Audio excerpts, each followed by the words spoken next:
রুজি করে আমরা কিচ্ছু দেয় না, আমরা খাইতে পারতাছি না। ক্ষুদ্র চাকরিজীবী তাদের উপর যেন করের চাপটা কমানো হয়। সহজ মাধ্যম হলো ডিজিটালাইজ করা। 4 কোটি লোক ট্যাক্স পেয়ার করার মতন ক্যাপাসিটি আছে এখন বাংলাদেশে।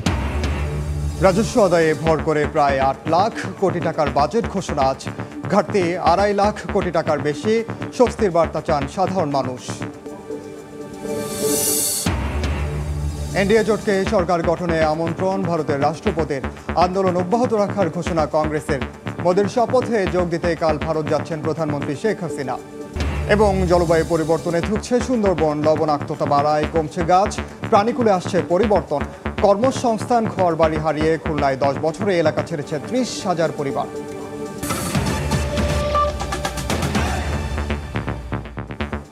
সময় সংবাদের সঙ্গে আছি আমি ওমর ইনাম। দেশের ইতিহাসে 53তম বাজেট ঘোষণা হবে আজ। এটি হতে যাচ্ছে বর্তমান সরকারের টানা 16তম বাজেট। 12 বার করে 24টি বাজেট উত্থাপন করেছেন সিলেটের 2 কৃতি সন্তান অর্থমন্ত্রী SM সাইফুর রহমান এবং আবুল মাল আব্দুল মুহিত। 52 বছরের পরিক্রমায় বাজেটের আকার বেড়েছে 1000 গুণের বেশি। এক নজরে দেখে নেব ইয়ানুর সিফাতের রিপোর্টে। অর্থমন্ত্রী তাজউদ্দিন আহমেদ 1972 সালের 30 জুন উত্থাপন করেন স্বাধীন বাংলাদেশের প্রথম বাজেট। 786 কোটি টাকার ওই বাজেটে ভর করে উন্নয়নের পথে আনুষ্ঠানিক যাত্রা শুরু হয় যুদ্ধ বিধ্বস্ত সোনার বাংলার। পরের 2 অর্থ বছরে তার হাতেই বাজেটের আকার ছাড়ায় 1000 কোটি টাকার সীমা। 1975 সালের 23 জুন 1549 কোটি 19 লাখ টাকা আয় ব্যয়ে দেশের চতুর্থ বাজেট উত্থাপন করেন ডক্টর AR মল্লিক। এরপর টানা 3 দফায় বাজেট দেন সামরিক শাসক জিয়াউর রহমান। পরের বছর 3317 কোটি টাকার বাজেট উত্থাপন করেন মির্জা নুরুল হুদা। 1980 সালের 7 জুন জীবনের প্রথম বাজেট উত্থাপন করেন M সাইফুর রহমান। পরের বছরও তিনি তুলে ধরেন দেশের আয় ব্যয়ের হিসাব। এরপর 2 বছরে বাজেটের আকার 5896 কোটি টাকায় নিয়ে যান আবুল মাল আব্দুল মুহিত। পরের 4 বছরে M সাইদুজ্জামান বাজেটের আকার ঠেকান 8527 কোটি টাকায়। এরপর দুবার MA মুমিন আর একবার ডক্টর ওয়াহিদুল হকের হাতে এই বাজেট দাঁড়ায় 12960 কোটি টাকায়। বেগম খালেদা জিয়ার প্রথম দফার শাসন আমলে টানা 5 বার বাজেট উত্থাপন করেন M সাইফুর রহমান। 15,584 কোটি টাকা থেকে 23,170 কোটি টাকায় ঠেকে বাজেটের আকার। 1996 সালের 20 জুন অন্তর্বর্তীকালীন বাজেট ঘোষণা করেন বরেণ্য অর্থনীতিবিদ ডক্টর ওয়াহিউদ্দিন মাহমুদ। পরে শেখ হাসিনা সরকারের প্রথম বাজেট নিয়ে হাজির হন অর্থমন্ত্রী শাহ AM S কিবরিয়া। 2001 সালের 7 জুন পর্যন্ত তার হাতে বাজেট বেড়ে দাঁড়ায় 42,306 কোটি টাকায়। পরের 5 বছর বাজেট উত্থাপন করেন M সাইফুর রহমান। 2003 সালের 12 জুন তার হাতেই প্রথম 50,000 কোটি টাকা পার হয় বাজেটের আকার। 3 দফায় মোট 12 বার জাতীয় বাজেট তুলে ধরেন সিলেটের এই কৃতি সন্তান। এরপর তত্ত্বাবধায়ক সরকারের আমলে 2 বছর বাজেট ঘোষণা করেন ডক্টর AB মির্জা আজিজুল ইসলাম। দ্বিতীয় দফায় হাসিনা সরকার ক্ষমতা গ্রহণের পর 2009 সালের 11 জুন দেশের ইতিহাসে লাখ টাকার বেশি বাজেট নিয়ে সংসদে আসেন অর্থমন্ত্রী আবুল মাল আব্দুল মুহিত। টানা 10 দফায় বাজেট ঘোষণা করে রেকর্ড করা অর্থমন্ত্রী মুহিতের কর্মপরিকল্পনাতে 2 লাখ, 3 লাখ, 4 লাখ কোটি টাকার গণ্ডি পার হয় বাজেটের আকার। এরপর টানা 5 দফা বাজেট ঘোষণা করেন অর্থমন্ত্রী আহম মুস্তফা কামাল। বাজেটের আকার ছাড়ায় 5 লাখ, 6 লাখ, 7.5 লাখ কোটি টাকার গণ্ডি। এরই ধারাবাহিকতায় আজ দুপুরে দেশের 53তম বাজেট ঘোষণা করবেন অর্থমন্ত্রী আবুল হাসান মাহমুদ আলী। এবারের বাজেটের আকার হতে পারে 7,97,000 কোটি টাকা। জিডিপির প্রবৃদ্ধি ধরা হতে পারে 6.75%, আর 6.5% হতে পারে মূল্যস্ফীতিকে বেঁধে রাখার লক্ষ্যমাত্রা। ইয়ানুর সিফাত, সময় সংবাদ, ঢাকা। বাজেট নিয়ে বিস্তারিত আলোচনার জন্য এই মুহূর্তে স্টুডিওতে আছেন সহকর্মী জিনাত আশার জশোয়া। আমরা সরাসরি যাচ্ছি তার কাছে। জশোয়া, শুরুতে আপনাকে স্বাগত জানাচ্ছি। ধন্যবাদ ইনান। শুরুতে যদি জানতে চাই যে সামগ্রিকভাবে এবারের বাজেটের আকারটা কেমন এবং গতবারের চেয়ে মূলত মোটা দাগে আসলে পার্থক্যগুলো কোথায়? পার্থক্যতা আমরা আসছি এখন পর্যন্ত আমাদের কাছে সম্ভাব্য যেই তথ্য আছে, কিন্তু তার আগে একটু বলতে চাই যে আজকের দিনটা দেশের মানুষের জন্য অনেক গুরুত্বপূর্ণ একটি দিন, দেশের অর্থনীতির জন্য একটি গুরুত্বপূর্ণ দিন, অর্থাৎ আগামী 1 বছরে দেশের অর্থনীতির কি অবস্থা হতে যাচ্ছে সেই চিত্রই আজকে দুপুরের পর সংসদে অর্থমন্ত্রী উপস্থাপন করবেন। এবং মোটা দাগে আপনি যেটা বললেন যে কি পরিবর্তন আসছে, এবং প্রথমে যেটা বলতে হয় যে বাজেটের আকার, অর্থনৈতিক নানা আলোচনার মধ্যেই এবছর বাজেটের আকারে একটি পরিবর্তন আসছে, আবারও বাজেটের আকার বাড়তে যাচ্ছে এবং এই পরিবর্তনটা প্রায় বলতে গেলে আপনাকে 36,000 কোটি টাকার মতো। আমরা যেমনটা জানি যে 2023-24 অর্থ বছরে ছিল 7,61,785 কোটি টাকা ছিল হচ্ছে 2023-24 অর্থ বছরের বাজেটের আকার, এবং আমরা যেমনটা সম্ভাব্য জানতে পারছি যে 2024-25 অর্থ বছরে হতে যাচ্ছে 7,97,000 কোটি টাকা বাজেটের আকার, অর্থাৎ 36,000 কোটি টাকার একটি পার্থক্য দেখা যাচ্ছে। এবং আরেকটি বিষয় সেটি হচ্ছে জিডিপি প্রবৃদ্ধি, সেটি হচ্ছে গত অর্থ বছরে 2023-24 অর্থ বছরে যেমনটা ছিল 7.5% জিডিপি প্রবৃদ্ধি, এই লক্ষ্যমাত্রাটাকে, জিডিপি প্রবৃদ্ধির লক্ষ্যমাত্রাটাকে 2024-25 অর্থ বছরে কিছুটা কমিয়ে আনা হচ্ছে। সরকার 6.75% জিডিপি প্রবৃদ্ধির লক্ষ্যমাত্রা নির্ধারণ করছে। অর্থাৎ আমরা যদি বলি যে আসলে উচ্চ আকাঙ্ক্ষা করছে না যে জিডিপি প্রবৃদ্ধি সেই 7.5% বা আরও বেশি লক্ষ্যমাত্রা সরকার দেখছে না, এই অর্থনৈতিক বাস্তবতাকে মাথায় রেখে একদম যৌক্তিকভাবেই বাস্তবিকভাবে চিন্তা করে জিডিপি প্রবৃদ্ধি 6.75% করা হচ্ছে এবং মূল্যস্ফীতি 6 থেকে 6.5%। অর্থাৎ গতবারের চেয়ে কিছুটা এবারও কিছুটা ব্যবধান রয়েছে মূল্যস্ফীতির ক্ষেত্রে। আমরা একটু জাতীয় বাজেটে করমুক্ত আয় সীমাটা এবার দেখে নিতে চাই, এবার কি কোনো পরিবর্তন হলো 23-24 অর্থ বছরের তুলনায়? আসলে করমুক্ত আয় সীমাটা যদি আমরা দেখি, বাজেটের সাথে সাধারণ মানুষের আসলে একটা লেনদেন থাকে, তারা আশা করে যে তাদের লেনদেনটা কোথায়, কি তাদের সুযোগ সুবিধা থাকছে এবং কি তাদের হাতের নাগালের বাইরে চলে যাচ্ছে। এবং এই করমুক্ত আয়সীমার ক্ষেত্রে একটি সুখবর আছে যে অপরিবর্তিত থাকছে, এবং সেই ক্ষেত্রে আমি যদি বলি 2023-24 অর্থ বছরে যেই সংখ্যাটা ছিল যে সাধারণ যারা করদাতা তাদের 3.5 লাখ টাকা পর্যন্ত আয় থাকলে তাদের কর দিতে হবে না, 3.5 লাখ টাকার বেশি আয় থাকলে তাদের কর দিতে হবে, এবারও তাই থাকছে। এবং মহিলা এবং 65 বছরের বেশি যাদের বয়স তাদের ক্ষেত্রেও থাকছে, তাদের আয় যদি 4 লাখ টাকার বেশি হয় তাহলে তাদেরকে দিতে হচ্ছে। এবং প্রতিবন্ধীর ক্ষেত্রেও দেখা যাচ্ছে 4,75,00,000 টাকা হচ্ছে, 4.5 লাখের বেশি টাকা তাদের থাকলে হচ্ছে তাদের দিতে হচ্ছে কর, অথবা দিতে হচ্ছে না। এবং যুদ্ধাহত মুক্তিযোদ্ধাদের ক্ষেত্রে 5 লাখ টাকা তাদের আয় থাকলে কর দিতে হচ্ছে, 5 লাখ টাকার কম থাকলে তাদের আয় দিতে হচ্ছে না। এক্ষেত্রে একটি সুখবর আসলে করমুক্ত আয়সীমার মধ্যে আছে। এবং আমরা যদি এরপরে দেখি যে আয়ের স্তর, করমুক্ত আয়ের স্তরের বিষয়টি যদি আমরা দেখি, সেক্ষেত্রে 3.5 লাখ টাকা পর্যন্ত আপনাকে যেটা আমি বললাম যে 3.5 লাখ টাকা পর্যন্ত যদি আপনার আয় থাকে সেক্ষেত্রে আপনাকে দেখতে হবে যে আপনি 1 টাকাও আপনাকে কর দিতে হচ্ছে না, এবং তার পরবর্তী টাকার জন্য আসলে আমাদের কত ধরনের বা কত টাকা কর দিতে হচ্ছে এই প্রশ্ন তো অবশ্যই সাধারণ মানুষের মনে থাকবে। তবে সেক্ষেত্রে দেখতে হচ্ছে যে পরবর্তী 1 লাখ অর্থাৎ 4.5 লাখ টাকা পর্যন্ত আয়, 3.5 লাখ থেকে 4.5 লাখ এই মধ্যে 1 লাখ টাকা পর্যন্ত কারো যদি আয় থাকে তাহলে তাকে মোট আয়ের 5% কর দিতে হচ্ছে, এবং পরবর্তী 3 লাখ অর্থাৎ 4.5 লাখ থেকে তার পরবর্তী 3 লাখ আয়ের জন্য দিতে হচ্ছে 10% আয়ের, এবং তার পরবর্তী 4 লাখের জন্য দিতে হচ্ছে 15%, এবং তার পরবর্তী 4 লাখ আয়ের জন্য দিতে হচ্ছে 20%, এবং তারপর অবশিষ্ট টাকার উপরে পরবর্তী 20 লাখ টাকার উপরে দিতে হচ্ছে 25%, এবং তারপরে যে অবশিষ্ট টাকা তার জন্য সর্বোচ্চ 30% টাকা দিতে হচ্ছে। এই হচ্ছে এবার করমুক্ত আয় সীমার আসলে চিত্র।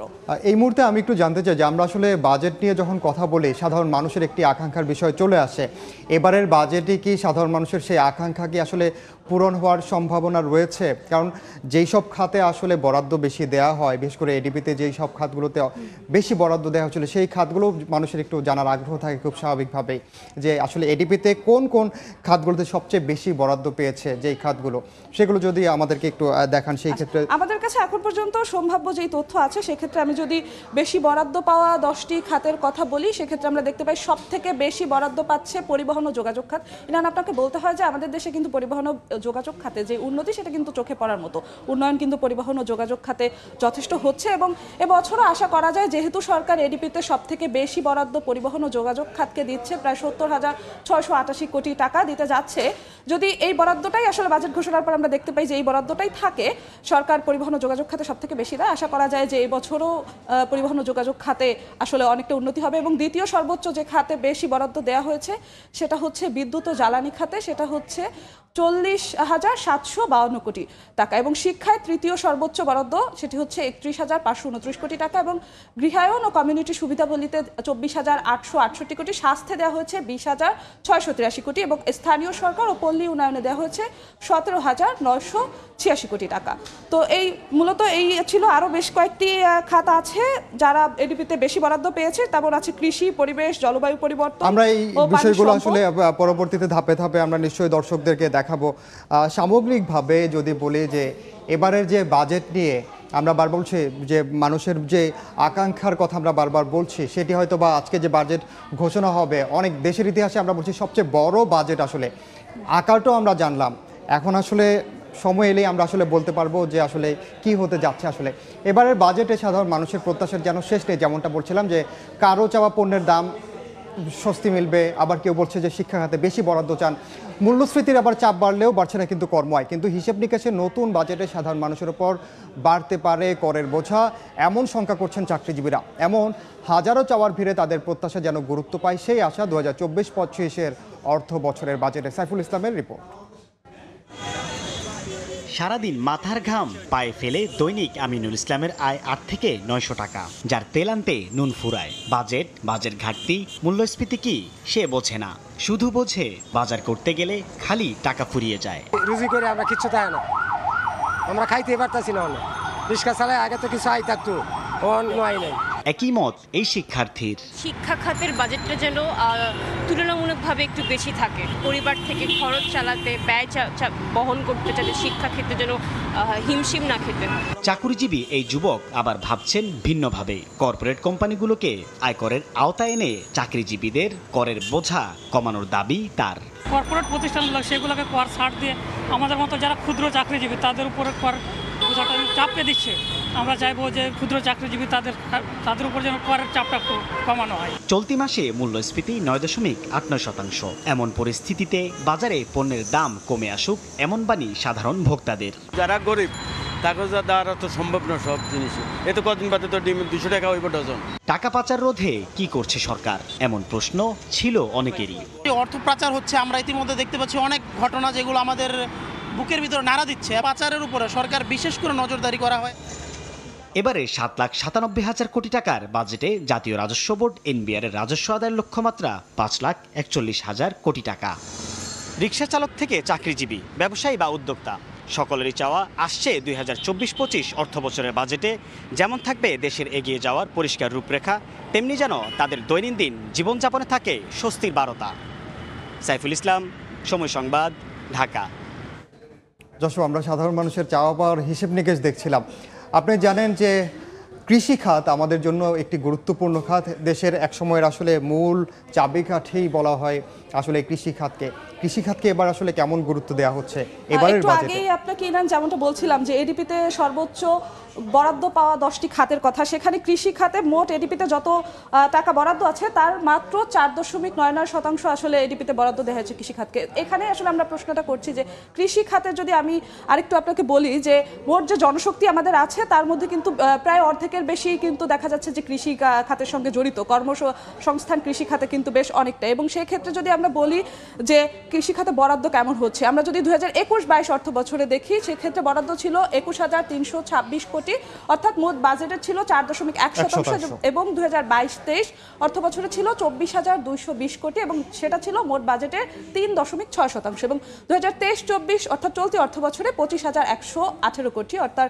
3.3%। এবং এই বছরও যেটা সম্ভাব্য আসলে আমরা দেখলাম যে এডিপির বরাদ্দের মাত্র 4.99% আসলে কিন্তু আমরা দেখছি কমতেই যাচ্ছে কিন্তু। এবং এই চিত্রটাই বলে যাচ্ছে যে কৃষি খাতে আমরা যেটা বলছি যে সর্বোচ্চ বেশি কর্মসংস্থান আমাদের কৃষি খাতে, সেখানে বাজেটের তুলনায় আসলে দিনের পর দিন প্রত্যেক বছরই কিন্তু দেখা যাচ্ছে যে কমেই যাচ্ছে। আসলে আমাদের তো আমি যেমনটি শুরুতেই বললাম যে কৃষির যে অবদান আমাদের যে জাতীয় অর্থনীতিতে বাজেটে আসলে সেই অর্থে কি আসলে গুরুত্ব দেওয়া উচিত না? আমরা একটু দেখতে চাই আসলে যে কৃষির অবদানটা আসলে কেমন একটু আমাদের আগে দেশে। আপনাকে আমি যেমনটা বললাম, আমাদের যদি একটু আপনাকে ছোট করে জানিয়ে রাখতে চাই, শ্রম শক্তির আওতায় বিবিএস এর সর্বশেষ পরিসংখ্যান অনুযায়ী 7,12,00,000 মানুষ আছে এবং এর মধ্যে 3,18,00,000 মানুষের কর্মসংস্থান কিন্তু কৃষিতে। আসলে কৃষিতে কত মানুষের কর্মসংস্থান তৈরি করছে আসলে এই পরিসংখ্যান থেকে স্পষ্ট। এবং জিডিপিতে কৃষির অবদান যদি আমরা একটু দেখি, যে জিডিপিতে কিন্তু কৃষির অবদান কমছে এবং 2022-23 অর্থ বছরে অবদান ছিল 11.38% এবং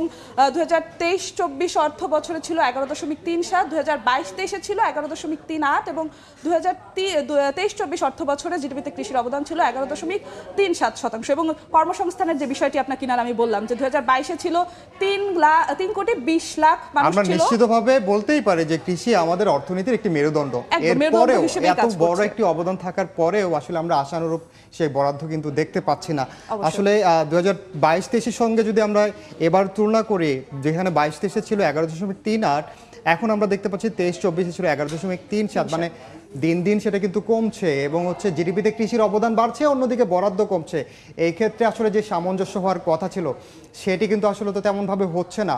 এই ক্ষেত্রে আসলে কৃষির যে অবদান সেটি কি আমরা আসলে ঠিকমতো আমরা মানুষকে আসলে অস্বীকার করার কোনো উপায় নেই এবং কৃষির অবদানকে স্বীকার করার জন্য কিন্তু আমাদেরকে আসলে কৃষি খাতে বরাদ্দ বেরোতে হবে। এবং কৃষি খাত কিন্তু মুক্তিযুদ্ধের পর থেকে যদি আমরা বলি যে কৃষি খাতে কিন্তু ছিল দেশের অর্থনীতিকে চালিয়ে যাওয়ার একমাত্র খাত। তো সেই জায়গা থেকে যদি আমরা বলি যে কৃষি খাতের যদি এইরকম অবনতি হয় এবং একটাকে এগিয়ে নেওয়ার দায়িত্ব কিন্তু রাষ্ট্রের, সরকারের। এবং এই ক্ষেত্রে যদি আমরা আসলে বলি যে কৃষি খাতকে আমরা আশা করছি যে বাজেটে কৃষি খাতের বরাদ্দটা আসলে বাড়ানো উচিত এবং কৃষি খাতকে জোর দেওয়া উচিত, যাতে এতগুলো মানুষের যেখানে কর্মসংস্থান সেখানে যাতে আমরা আসলে আরো কিছু উন্নতি দেখতে পাই। ইনান, আমরা আলোচনায় ফিরবো, কিন্তু আলোচনায় ফেরার আগে আমরা একটু আমাদের জাতীয় সংসদ ভবনে যেখানে রিপোর্টার সানভীর রুবল আছেন সেখান থেকে আমরা জানবো যে এই মুহূর্তে বাজেট সম্পর্কিত সর্বশেষ খবর তার কাছে আছে। সরাসরি যাচ্ছি সানভীর রুবলের কাছে। 7,97,000 কোটি টাকার বাজেট, অর্থাৎ প্রায় 8 লাখ কোটি টাকার বাজেট, বিশাল অঙ্কের এই বাজেট পেশ করতে যাচ্ছেন অর্থমন্ত্রী। এবং অর্থমন্ত্রীর এটি প্রথম বাজেট, অর্থাৎ বর্তমান যে সরকার গঠন করা হয়েছে 7 জানুয়ারি নির্বাচনের পরে, এটি বর্তমান সংসদের এবং বর্তমান সরকারেরও কিন্তু প্রথম বাজেট। অর্থাৎ সেই হিসেবে ধারাবাহিকভাবে আওয়ামী লীগ সরকার হয়তো ক্ষমতায় ছিল বা ধারাবাহিকভাবে বাজেটগুলো দিয়ে আসছে, কিন্তু এই সরকারের জন্য প্রথম বাজেট, যার ফলে এই নতুন অর্থবছর, নতুন সংসদ, নতুন সরকার, সব কিছু মিলিয়ে সবই নতুন। এবং নতুনত্ব কি আছে সেই নতুনত্ব দেখার জন্য অপেক্ষা করতে হবে আজ বিকেল 3টা নাগাদ। তার আগে প্রধানমন্ত্রীর সভাপতিত্বে সংসদ ভবনে একটি ক্যাবিনেট বৈঠক হবে, সেখানেই বাজেটের আকার, মূল আকারটি কিন্তু পাশ হবে এবং সেটি পেশ করবেন অর্থমন্ত্রী। এবং অর্থমন্ত্রীর যে বাজেটটি পেশ করবেন তার আগে এরই মধ্যে আমরা বেশ কিছু তথ্যও কিন্তু জানতে পেরেছি। সেই জানতে পারা যে তথ্যগুলো আছে তার মধ্যে 5.5 লাখ কোটি টাকা প্রায় এবার রাজস্ব আদায় করতে হবে। অর্থাৎ বলাই চলে যে এই বড় অঙ্কের বাজেটটি সেটি বাস্তবায়ন করতে গেলে এই রাজস্বের চাপ নিতে হবে এনবিআরকে এবং এনবিআরকে তাদের সংগ্রহ করতে হবে 4,80,000 কোটি টাকার মতো। এই যে তথ্যগুলো আছে সেইগুলো সবই সম্ভাব্য তথ্য। তবে গত অর্থ বছরের যে বাজেটটি চলতি অর্থ বছরে এখন এই মুহূর্তে চলছে, সেই অর্থ বছরের বাজেটের এখনও পর্যন্ত এডিপি অর্থাৎ উন্নয়ন বাজেটের বাস্তবায়নের হার কিন্তু গত এপ্রিল পর্যন্ত প্রায় 50% মতো দেখা গেছে। অর্থাৎ বাস্তবায়নের হারের দিক থেকে কিন্তু বেশ ধীর গতি লক্ষ্য করা গেছে। তবে আগামী অর্থ বছরের জন্য এর মধ্যে উন্নয়ন কর্মসূচিতে 2,65,000 কোটি টাকা ঘোষণা করা হয়েছে। এর মধ্যে সরকার ব্যয় করবে 1,65,000 কোটি টাকা এবং 1 লাখ কোটি টাকা তারা বিদেশি সাহায্য এবং ঋণ সেগুলো দিয়ে তারা করবে। বাকি পুরো বাজেটটাই অনুন্নয়ন বাজেট, অর্থাৎ পরিচালন ব্যয় এবং অনুন্নয়ন খাতের বাজেট হিসাবেই এই আগামী অর্থ বছরে পেশ করা হবে। তবে মূল্যস্ফীতি এবং বৈশ্বিক চাপ, অভ্যন্তরীণ চাপ সবকিছু মিলিয়ে এই বাজেট বাস্তবায়ন কিন্তু এই কয়েকটি বিষয়ে একটি চ্যালেঞ্জ হয়ে থাকবে। তো এখন পর্যন্ত সংসদ ভবনের সামনে থেকে এই ছিল সবশেষ তথ্য। ইরান, যেমনটা দেখছিলাম আমাদের সহকর্মী সানভীর রুপল বলছিলেন বাজেটের সম্ভাব্য আকার, কিংবা আমরাও যেমনটা আলোচনা করছিলাম যে এডিপিতে কেমন বরাদ্দ হতে পারে। এবার আসলে মূল্যস্ফীতির সঙ্গে যে চ্যালেঞ্জটা সেটি মেটানো আসলে আমাদের জন্য আসলে সবচেয়ে বেশি আসলে সবশেষে আমরা আশা করতেই পারি যে এবছর জনবান্ধব একটি বাজেট হবে এবং জনগণ যাতে যে বাজেটে উপকৃত হবে এবং দেশের অর্থনীতি যে বাজেটে আসলে ভালো থাকবে, এমন একটি বাজেট আসলে আমরা প্রত্যাশা করতে পারি। আপনাকে অসংখ্য ধন্যবাদ আমাদের সঙ্গে যুক্ত হওয়ার জন্য। ধন্যবাদ আপনাকে। বাজেট নিয়ে আলোচনার জন্য স্টুডিওতে এতক্ষণ যুক্ত ছিলেন সহকর্মী জিনাতা জশোয়া। ভারতের নতুন সরকার গঠনে এনডিএ জোটকে আমন্ত্রণ জানিয়েছেন রাষ্ট্রপতি দ্রৌপদী মুর্মু। বুধবার মোদি ও তার মন্ত্রিসভার সদস্যরা পদত্যাগপত্র জমা দেওয়ার পর নতুন সরকার গঠনে বিজেপির নেতৃত্বাধীন জোটকে আমন্ত্রণ জানানো হয়। তবে বিরোধী দলে থেকেই নতুন সরকারের বিরুদ্ধে আন্দোলন অব্যাহত রাখার ঘোষণা দিয়েছে কংগ্রেস। এদিকে নরেন্দ্র মোদীর শপথে যোগ দিতে কাল ভারত যাচ্ছেন প্রধানমন্ত্রী শেখ হাসিনা। বুধবার দিল্লিতে জোটের শরিকদের সঙ্গে বৈঠক করেন নরেন্দ্র মোদী। বৈঠক শেষে বিজেপির পক্ষ থেকে বলা হয়, এনডিএকে সমর্থন দিয়ে সম্মতিপত্রে সই করেছেন চন্দ্রবাবু নাইডু ও নীতিশ কুমার। শুধু তাই নয়, পরে নরেন্দ্র মোদীকে এনডিএ দলনেতাও নির্বাচিত করা হয়। দেশটির গণমাধ্যম বলছে, রাতে বিদায়ী সরকার প্রধান ও মন্ত্রিপরিষদের সৌজন্যে দেয়া রাষ্ট্রপতির নৈশভোজে যান মোদি ও তার মন্ত্রিপরিষদের সদস্যরা। সেখানেই রাষ্ট্রপতিকে সরকার গঠনের দাবি জানিয়ে চিঠি দেওয়া হয় এবং রাষ্ট্রপতিও সরকার গঠনের জন্য এনডিএকে আমন্ত্রণ জানান। এর আগে বুধবার দুপুরে রাষ্ট্রপতির কাছে মোদি ও তার মন্ত্রিপরিষদের সদস্যরা গিয়ে পদত্যাগপত্র জমা দেন। এরই মধ্যে শপথ গ্রহণের দিনক্ষণও নির্ধারণ করেছে বিজেপি। সবকিছু ঠিকঠাক থাকলে আগামী শনিবার হতে পারে নতুন সরকারের শপথ গ্রহণ। আর সেটা হলে জওহরলাল নেহরুর পর মোদি হতে যাচ্ছেন ভারতের টানা তৃতীয় দফার প্রধানমন্ত্রী। এরই মধ্যে বিরোধী দলে থাকার ঘোষণা দিয়েছে কংগ্রেস। নির্বাচনের ফলাফলের পর সরকার গঠনের সম্ভাব্য কৌশল নিয়ে বুধবার আলোচনায় বসে দলটি। বৈঠক শেষে সাংবাদিকদের কংগ্রেস সভাপতি বলেন, বিরোধী দলে থাকলেও ফ্যাসিস্ট সরকারের শাসনের বিরুদ্ধে অব্যাহত থাকবে তাদের আন্দোলন।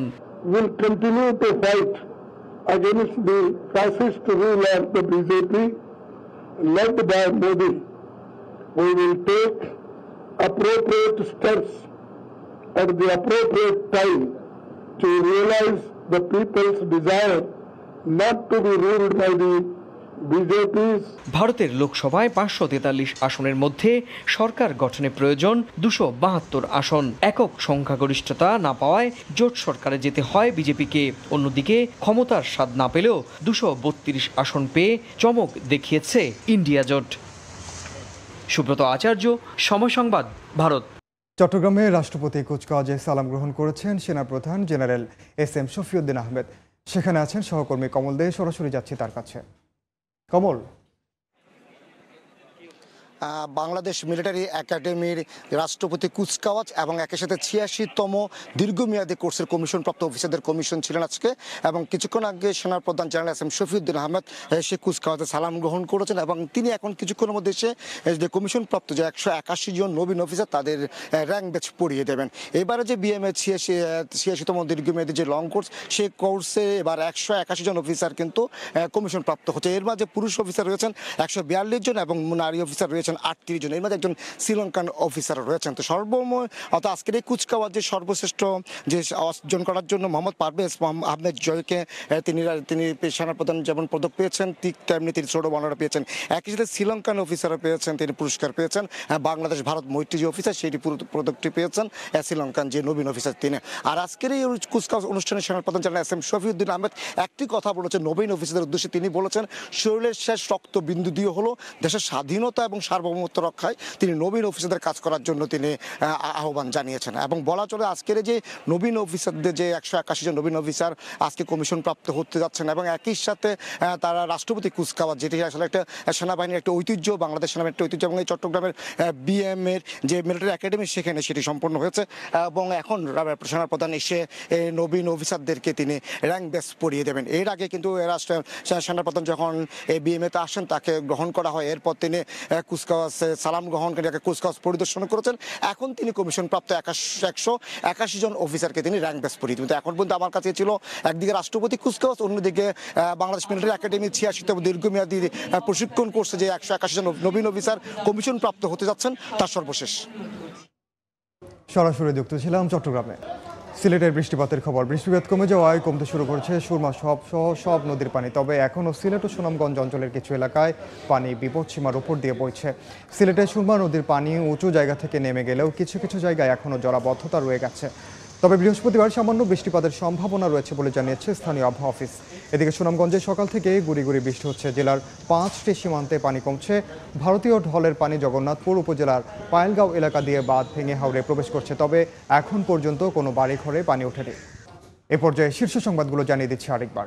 রুজি করে আমরা কিচ্ছু তাই না, আমরা খাইতে পারতাছি না। ক্ষুদ্র চাকরিজীবী তাদের উপর যেন করের চাপটা একটু কমানো হয়। সহজ মাধ্যম হলো ডিজিটালাইজ করা। 4 কোটি লোক ট্যাক্স পেয়ার করার মতন ক্যাপাসিটি আছে এখন বাংলাদেশে। রাজস্ব আদায়ে ভর করে প্রায় 8 লাখ কোটি টাকার বাজেট ঘোষণা আজ। ঘাটতি 2.5 লাখ কোটি টাকার বেশি। স্বস্তির বার্তা চান সাধারণ মানুষ। এনডিএ জোটকে সরকার গঠনে আমন্ত্রণ ভারতের রাষ্ট্রপতির। আন্দোলন অব্যাহত রাখার ঘোষণা কংগ্রেসের। মোদির শপথে যোগ দিতে কাল ভারত যাচ্ছেন প্রধানমন্ত্রী শেখ হাসিনা।